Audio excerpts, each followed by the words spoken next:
मुझ दीन की भगवन संभाल लोगे तो क्या होगा। अपनी सेवा की चरण में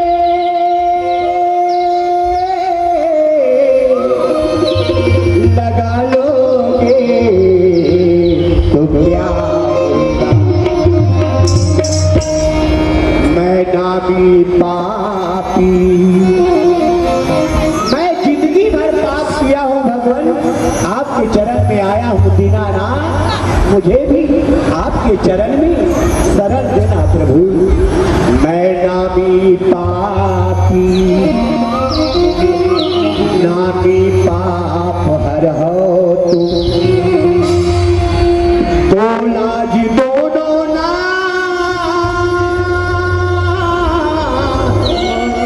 रख लोगे तो क्या होगा। सब कोई कहते हैं, क्या कहते हैं, तू मेरा तू मेरा तू मेरा है, और मैं कौन हूं और किसका हूं ये बता दोगे तो क्या होगा। अब आपके चरण को छोड़कर मैं जाऊं तो जाऊं कहां भगवान, मैं भी आपके चरण में आया हूं दीनानाथ। जाऊं कहां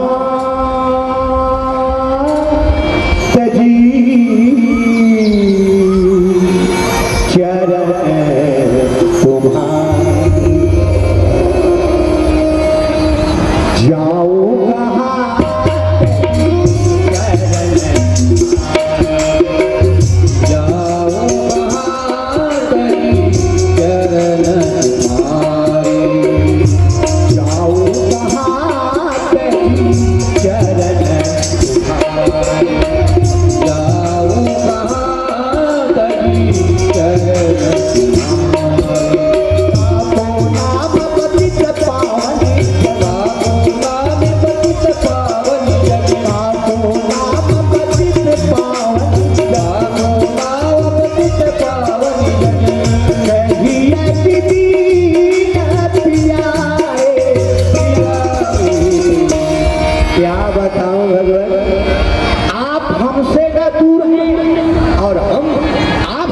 दूर है। क्या बताऊं भगवान, एक नजरों का कसूर है। जाऊं कहां जाऊं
प्यार कर, इसलिए आया हूं दीनानाथ तुम्हारे द्वार। तारो या ना तारो यह तुम्हारी हाथ है, घर का तारोगे प्रभु बदनामी आपके नाथ है।